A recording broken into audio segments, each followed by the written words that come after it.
નમસ્કાર મિત્રો, રાજેશ વોરા ચેનલ પરિવારમાં સ્વાગત કરું છું। આજે આપણે ખાસ અગત્યનો ટોપિક એટલે કે બાગાયત 2024-25 બાગાયતની ખાતાની વિવિધ યોજનાઓ, ઘણી બધી યોજનાઓ ખુલી છે। તો ગુજરાતના બાગાયતના જે ખેડૂતો છે એના માટે ખાસ ઇમ્પોર્ટેડ જો વાત કરું તો તારીખ 1/12/2024 થી 7/12/2024 સુધી એટલે કે 7 દિવસ માટે આ યોજના ખુલી છે।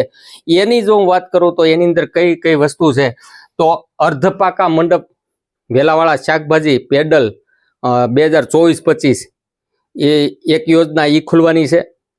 મિશન મધમાખી કાર્યક્રમ એ પણ ખુલવાની છે। કાસા મંડપ ટમેટા મરચા અને શાકભાજી ટ્રેલીઝ 2024-25 એ પણ ખુલવાનું છે। ટ્રેક્ટર 20 પીટીઓ સુધીના બાગાયતના તમામ ખેડૂતોને લાગુ પડે છે, એ પણ યોજના ખુલવાની છે। શાકભાજી પાકમાં પ્રાકૃતિક કૃષિ પ્રોત્સાહન, જે લોકો પ્રાકૃતિક કૃષિ કરવા માંગે છે એવા ખેડૂતો માટે પણ શાકભાજીના બેલ્ટ માટેની યોજના ખુલશે। ટ્રેક્ટર માઉન્ટેડ ઓપરેટર સ્પ્રેયર એટલે કે 35 BSP થી વધુ અને અથવા તો ઇલેક્ટ્રોસ્ટેટિક સ્પ્રેયર આ પણ યોજના ખુલવાની છે। સરગવાની ખેતી, જે ખેડૂતો સરગવો કરવા માંગે છે, સરગવાની ખેતી એમાં પણ યોજના ખુલવાની છે। Tractor mounted operator sprayer 20 BSP થી ઓછા હોય એવા એ પણ આમાં ખુલવાનું છે। સાથે સાથે પ્લાસ્ટિક મલ્સ લેઇંગ મશીન, એવી રીતે પાવર નેસ્પ્રે sprayer, power operator Taiwan sprayer એટલે કે આપણે જે દવા છાંટવાના પંપ આવે છે 12 લીટરથી 16 લીટર, એવા ખેડૂતોને જેને જરૂર હોય તો એ પણ ખુલવાની છે યોજના। મેન્યુઅલ સ્પ્રેયર અને ફૂટ ઓપરેટર સ્પ્રેયર એટલે કે હાથથી હલાવીને જે હોય પંપ એવા, અને એની સિવાયના ફ્રૂટ ઓપરેટર સ્પ્રેયર એટલે કે પગથી હંકાવવાના હોય એવા પણ આમાં ખુલવાના છે। બીજી યોજનાની જો વાત કરું તો power નેપસેક sprayer, power operator Taiwan 16 લીટરથી વધુ ક્ષમતા એટલે જે લોકો 16 લીટરથી વધુ ટાંકીવાળા જે પંપ આવે છે એ પણ યોજના ખુલવાની છે।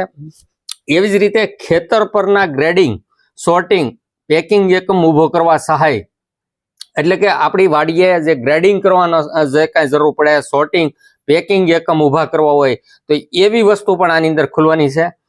બીજી જો વાત કરું તો power knapsack sprayer operator Taiwan sprayer 8 થી 12 લીટર એટલે નાની ક્ષમતાના જે છે એ પણ આમાં ખુલવાના છે। કાપણીના સાધનો, જે કાપણીના સાધનો હોય એ પણ આની અંદર યોજના ખુલવાની છે।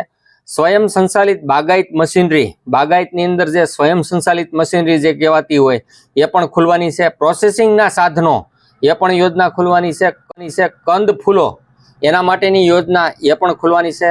સાથે બાગાયતી પાકના પ્રોસેસિંગના નવા યુનિટ માટે સહાય, નવું યુનિટ જો બાગાયત વિભાગનું કરવું હોય પાકના પ્રોસેસિંગ માટે તો એ નવું યુનિટ પણ આમાં કરી શકાય છે। એવી રીતે દાંડી ફૂલો, જે લોકો ફૂલોની ખેતી કરે છે એવા લોકોને પણ આમાં લાગુ પડશે, એની પણ યોજના ખુલવાની છે।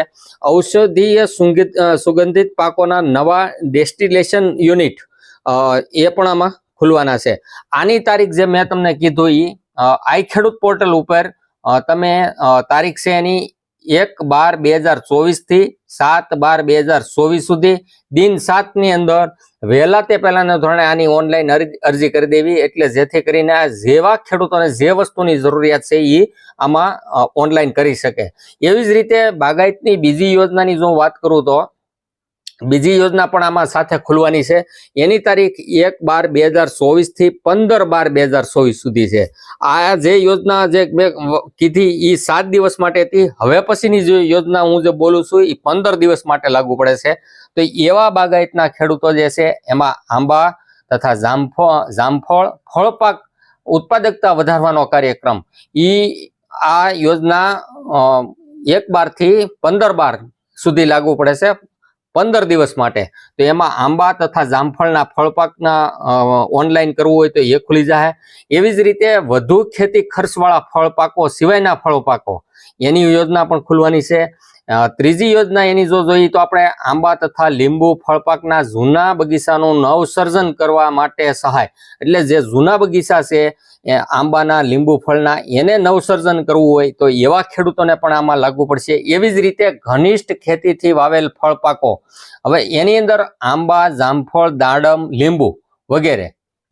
તો મિત્રો તમને મેં વાત કરી એમ ઘનિષ્ઠ ખેતીથી વાવેલ ફળપાકો એમાં આંબા, જામફળ, દાડમ, લીંબુ માટે એ પણ યોજના ખુલવાની છે. સાથે સાથે કમલમ ફૂડ ફળ જે કહેવાય છે ડ્રેગન ફ્રૂટ જેના વાવેતરનો સહાયનો કાર્યક્રમ એ પણ યોજના ખુલવાની છે. એવી જ રીતે પોલી હાઉસ, નેચરલી વેન્ટિલેટેડ નળાકાર સ્ટ્રક્ચર માટે એ પણ યોજના ખુલવાની છે. કેળ ટીસ્યુ ફળપાકના ઉત્પાદકતા વધારવાનો કાર્યક્રમ, કેળના જે ખેડૂતો જે કરવા માંગે છે ટીસ્યુથી એ પણ યોજના ખુલવાની છે. એવી જ રીતે નેટ હાઉસ નળાકાર સ્ટ્રક્ચર માટે યોજના પણ ખુલવાની છે.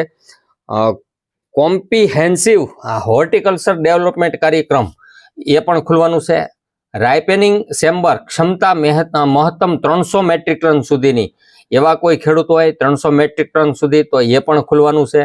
ટીસ્યુ કલ્ચર ખારેકની ખેતીમાં સહાય, ઘણા ખેડૂતો ખારેકની ખેતી કરવા માંગતા હોય તો એવા લોકો પણ આની યોજનાની અંદર જોડાઈ શકે છે. સંકલિત કોલ્ડ ચેઇન સપ્લાય સિસ્ટમ એ પણ આની અંદર ખુલવાની છે.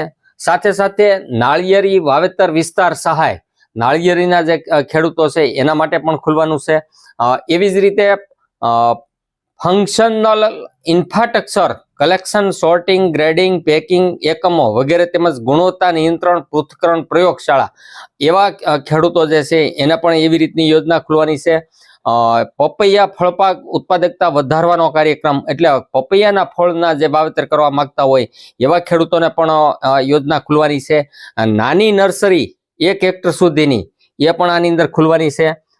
ફળપાક પ્લાન્ટિંગ મટીરિયલના સહાય, ફળપાક પ્લાન્ટિંગ મટીરિયલમાં સહાય એ પણ યોજના ખુલવાની છે. તો બાગાયત ખાતાની યોજનાનો હેઠળ લાભ મેળવવા માંગતા હોય તેવા ગુજરાતના તમામ ખેડૂત મિત્રોએ અરજી કરવા ની ઓનલાઈન પદ્ધતિ મુજબ આપણે જે આગળના બધા વિડીયોમાં કીધું છે એ રીતે ગુજરાતના સૌ ખેડૂતને મારી અપીલ છે કે જે આ યોજના છે એમાં જે વસ્તુની જરૂરિયાત હોય એની વહેલા તે પહેલા ધોરણે અરજી પાડી દેવી. ધન્યવાદ સાથે રાજેશ ઓરાવર.